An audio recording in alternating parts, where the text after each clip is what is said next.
ছবি যখন গ্যালারিতে থাকে আমার কাছে মনে হয় যে মর্গে মরা ঝুলছে। এখানে আমার ছবিগুলোকে আমি জ্যান্ত করার জন্যে জ্যান্ত মাছের বাজারে আমি জ্যান্ত ছবি ঝোলানোর চেষ্টা করেছি। কোনো নির্মাণ বিনির্মাণের মধ্যে নেই। একটা ঘটনা ঘটাবো, শিল্পীরা আমাকে সেইভাবে শিক্ষা দেয়নি। কিন্তু কবিরা যে ধরনের আমাকে গড়ে তুলেছে সেটার কোনো বিকল্প আমি পাইনি। বিখ্যাত কবি আমাকে বললেন মাছের গন্ধ ছাড়ছিল। এখানে কি রসগোল্লার গন্ধ ছাড়বে না মাংসের গন্ধ ছাড়বে? তো মাছের বাজারে মাছই গন্ধ ছাড়বে। এই লোকগুলোকে বিরক্ত করা, হতাশ করা আমার একটা এজেন্ডা।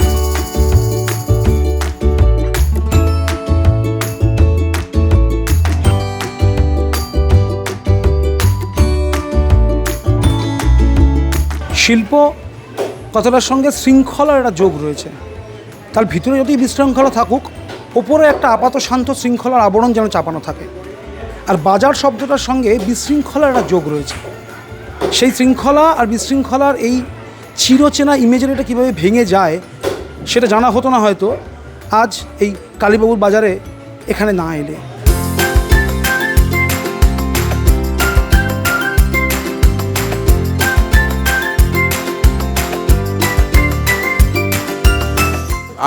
আমি খুব খুশি। বেশ কিছু আমার পরিচিত লোক, কবি, শিল্পীদের কথা জানি না, শিল্পীরা কোনো মন্তব্য করেনি এখনও, কারণ শিল্পীরা আসেনি বলে মন্তব্য করেনি।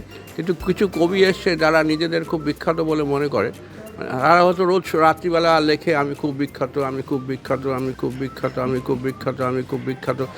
সেটা ওরা নিজেই লেখে এবং নিজেরাই পড়ে এবং সকালে উঠে আবার সেটা আবার শুনতে থাকে। এরা খুব হতাশ। এই হতাশ হওয়াটা আমার কাছে খুব আনন্দের আর কি। আমি তো কিছু লোককে হতাশ করতেই চাইছি, আমি কিছু লোককে তো বিরক্ত করতে চাইছি। আগের বারে এসে একজন মহিলা, তার বয়স্ক মহিলা, তার ছেলেকে কলাভবনে পড়িয়েছেন এবং এসে শিল্পী করবেন ঠিক করেছিলেন। সে খুব হতাশ, কান্নাকাটি করছেন। মহিলা লিটারালি কেঁদে ফেললেন যে আপনি শিল্পীর এরকম অমর্যাদা করলেন মাছের বাজারে।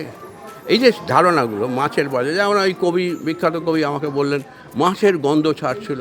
তো মাছের গন্ধ এখানে কি রসগোল্লার গন্ধ ছাড়বে না মাংসের গন্ধ ছাড়বে? তো মাছের বাজারে মাছই গন্ধ ছাড়বে।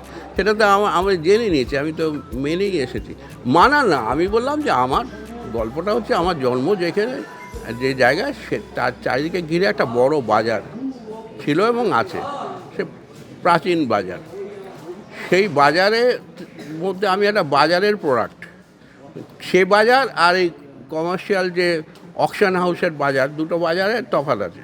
তা আমি যে বাজারের প্রোডাক্ট, যেখানে এরকম নানান রকম চিৎকার চেঁচামেচি, মাছের গন্ধ, অনেক কিছু হয় টয়, তো সেরকমই হবে। এবার ছবিগুলো বাজারে হলো কি না, ছবিগুলো কি হলো না হলো, সে যারা ছবি বোঝে তারা, আমি তো ছবি বুঝি না, তো আমার এটা আলোচনা করা উচিত নয়। তো যারা ছবি বোঝে তারা আলোচনা করবে, তারা ভাববে, তারাই দেখি ঝোলানো জিনিসটা। আমি লিখেছিলাম যে ছবি যখন গ্যালারিতে থাকে আমার কাছে মনে হয় যে মর্গে মরা ঝুলছে। মৃত একটা সাদা ঘরে, ঠান্ডা ঘরে, মর্গের মধ্যে মরাগুলো ঝুলে আছে। আমার এখানে মনে হয়েছিল এই জায়গাটা জ্যান্ত, এবং এখানে আমার ছবিগুলোকে আমি জ্যান্ত করার জন্যে মাছের বাজারে, জ্যান্ত মাছের বাজারে আমি জ্যান্ত ছবি ঝোলানোর চেষ্টা করেছি।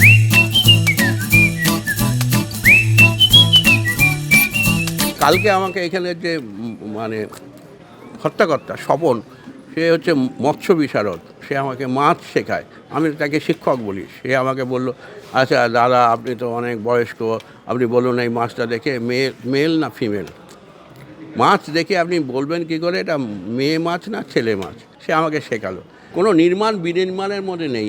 একটা ঘটনা ঘটাবো, ঘটনা ঘটিয়ে যখন বোমাটা মারা হয় তখন কি দেখা হয় যে কাকে মারছি? বোমাটা মারা হয়, বোমাটা ফাটলো এবং তারপরে যা হওয়ার হলো। এখানেও ঠিক তাই হয়েছে, কিছু একটা ঘটনা ঘটেছে। এই ঘটনার ফলে কি হবে না হবে, নির্মাণ হবে কি বিনির্মাণ হবে, কি ভেঙে পড়বে, আদৌ সৌধ আছে কি না, সে সৌধ যেটা নির্মাণ করেছিল সেটা আদৌ সৌধ কি না, সৌধর ইলিউশন, সেটা পরে আলোচনা হবে।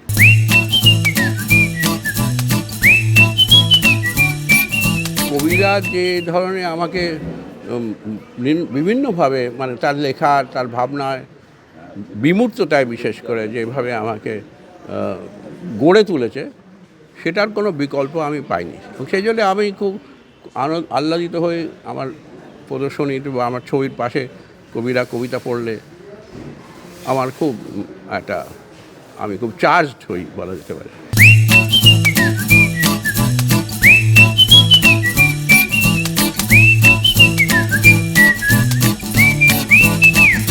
এই পুনর্জিত কার্যে যদি তার অন্য পাপাচারী সঙ্গী থাকে তাহলে সড়ক দুর্ঘটনাতে যেন তাদের জীবন অপরিসমাপ্ত হয়।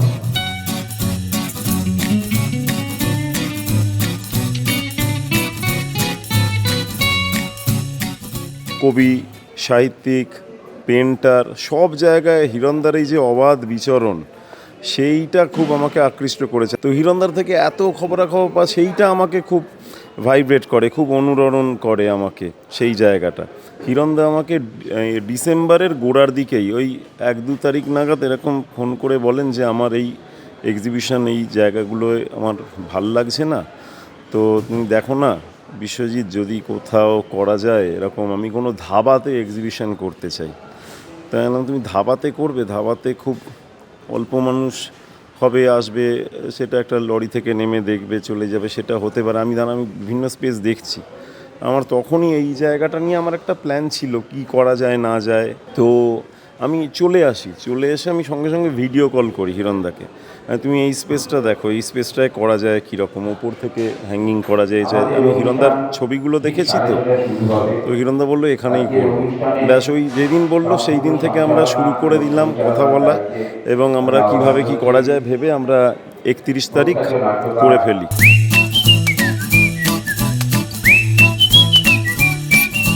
একটা একাডেমি, এসি হল, ফ্যাব ইন্ডিয়া, তারপরে ফুলের বুকে, এইসব দিয়ে সাজানো যে একটা এক্সিবিশন হল থাকে, সেইখানে তো এই মানুষগুলো যেতে পারে না। যেমন কালকে বহু মানুষ এসেছিলেন এইখানে আশেপাশের। এই বাজার এবং শিল্পকে পাশাপাশি রাখা, এই সহাবস্থান, এটা আপনারা সাক্ষী হচ্ছেন, আপনাদের কেমন লাগছে? আসলে শিল্প এক ধরনের শিল্প, সে একটা বাজার তৈরি করতে চায়, আর আমরা বাজারেই ঢুকে পড়েছি। তো সেটা আমাদের মতো করে আমরা ভাবছি এটা আমাদের বাজার, ওটা তাদের বাজার।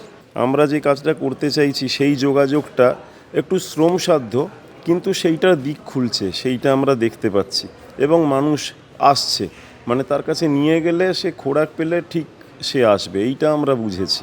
শিল্প সৃষ্টি করার সময় কেউ তো ভাবে না যেটা মানে শীততাপ নিয়ন্ত্রিত কক্ষেই শিল্প হবে, অন্য জায়গায় হবে না, এটাও তো মাথায় ছিল কোনোভাবে? হ্যাঁ, এইটা মাথায়, মানে কিভাবে শিল্প আসলে প্রত্যেকের মধ্যেই আছে।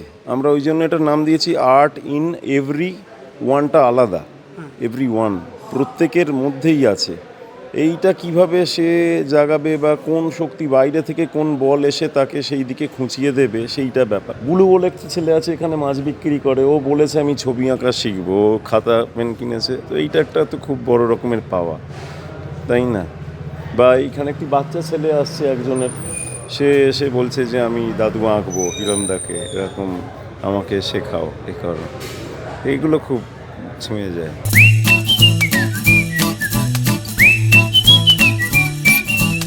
এই ধরনের শিল্পকর্ম পশ্চিমবাংলা কিনা ভারতবর্ষের অনেক জায়গায় হয়নি, কারণ এই মঞ্চে এই সোঁদা গন্ধ, মাছের বাজার, তার পরিবেশের মধ্যে হিরণ মিত্র 3 দিন পর পর আমাদের মধ্যে এসে উপস্থিত হচ্ছেন, সারাদিন থাকছেন, ছবির ব্যাখ্যা দিচ্ছেন। ওনার মধ্যে কথা যেটা আমরা ভেবেছি বা উনি শুনেছি, উনি ছবি তৈরি করছেন, এখন ভাঙছেন, বলছেন ছবি ছিঁড়ে দেবো।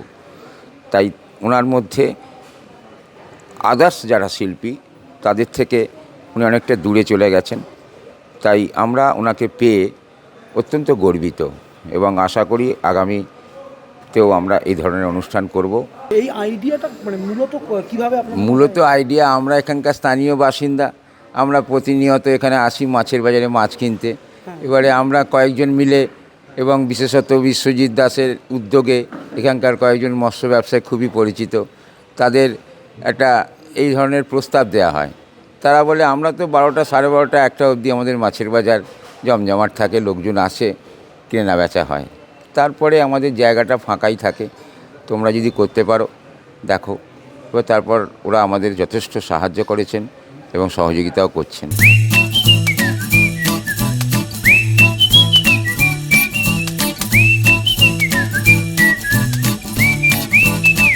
আমরা এই সমস্তই চাই আর কি। এখন নানা রকম ইনস্টিটিউশনাল হয়ে গেছে, এই বাংলা একাডেমি, নন্দন চত্বর এইসব হয়েছে, কিন্তু আমরা আমাদের কম বয়সে আমরা এইসবই করতাম। এরকম উদ্যোগটাই স্বাভাবিক আর কি। এটা এক ধরনের ব্যতিক্রমী উদ্যোগ।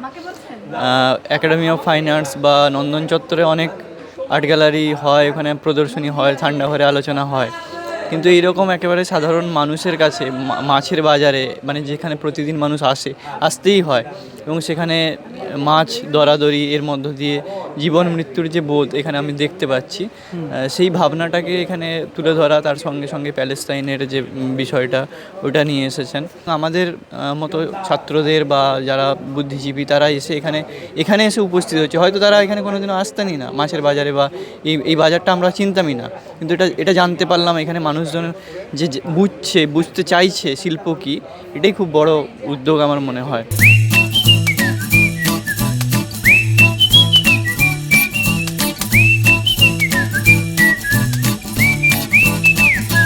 হিরণ মিত্রর নেতৃত্বে কার্যত বিপ্লব হতে দেখলাম আমরা।